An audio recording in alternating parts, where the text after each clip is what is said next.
Hello, welcome to Storytime with Judy. Today's book is Herd of Cows, Flock of Sheep by Rick Walton and illustrated by Julie Olson. Well, Mr. Farmer was so tired when he went to bed that he went in such a deep sleep that he didn't know it rained. And he didn't know that there was flooding caused by the rain. But the animals knew, and the animals tried to save his life. Let's see if they were able to do that. Sleep. He trudged into his little house by the river, took off his boots, put on his pajamas and his sleep mask, and dropped into bed. He was so tired. He hadn't slept in days. Farmer Bob had guessed right. That night the rain came, and a lot of it. It made the river rise. It rose slowly up the steps and into Farmer Bob's house. It rose so high that it pushed open the double doors in Farmer Bob's bedroom, picked up his bed, and floated it right outside. And Farmer Bob didn't notice a thing because he was so tired and so sound asleep.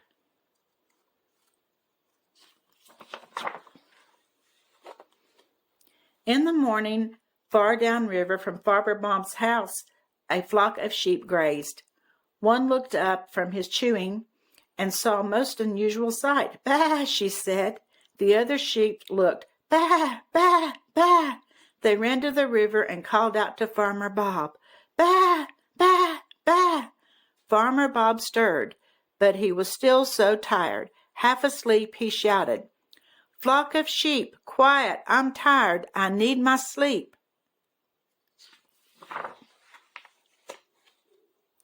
A herd of cows heard the sheep and came to see what was happening. They joined the sheep in trying to warn Farmer Bob. "Moo, moo, moo, bah, moo, bah, bah, moo." Farmer Bob hollered back, "Herd of cows, flock of sheep, quiet, I'm tired, I need my sleep."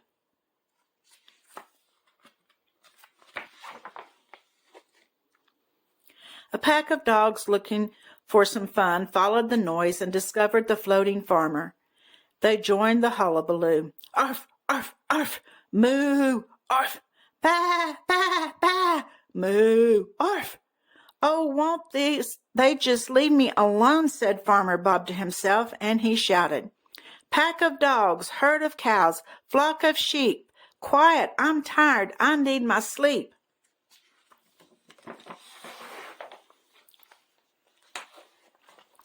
A drove of pigs rooting in a field went to investigate. What was that? A sleeping farmer? Floating down the river? Didn't he know what was at the end of the river? "Oink, oink, oink! Moo, moo, moo! Bah, moo! Arf, oink, ark, oink, moo!" "Animals today just have no manners," said Farmer Bob to himself. He shouted, "Drove of pigs, pack of dogs, herd of cows, flock of sheep, quiet, I'm tired, I need my sleep." An army of frogs hunting flies by the river saw Farmer Bob. Oh no, he was floating toward ribbit, ribbit, moo, moo, oink, arf, bah, moo, ribbit, ribbit, moo, bah, arf. "How rude," said Farmer Bob. "Army of frogs, drove of pigs, pack of dogs, herd of cows, flock of sheep, quiet, I'm tired, I need my sleep."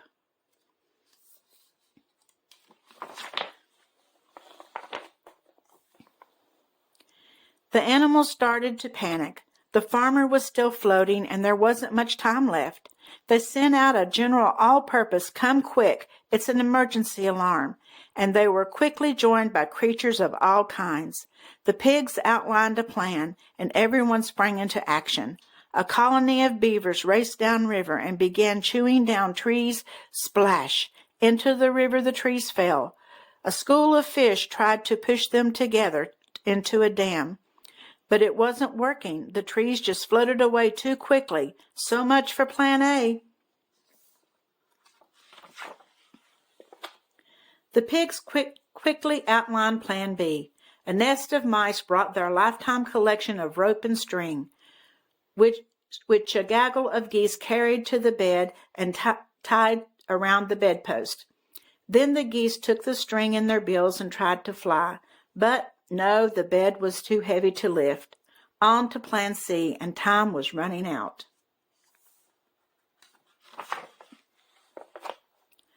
A cloud of gnats flew over and out to the farmer and went up his nose, while a swarm of bees began to sting the farmer's toes.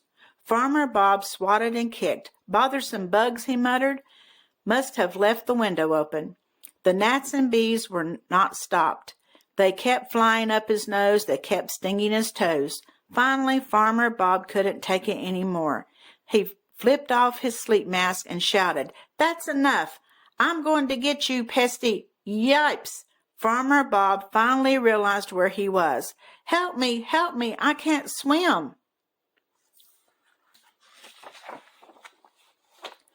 The rest of Plan C then kicked in. A herd of horses formed a line. A nest of snakes joined in. The last snake crawled onto the bed and wrapped himself around Farmer Bob's leg and pulled him into the river. "Nay, nay, nay," said the horses as they pulled. The snakes tightened, and slowly together they dragged Farmer Bob from the river, just as his bed went over the waterfall.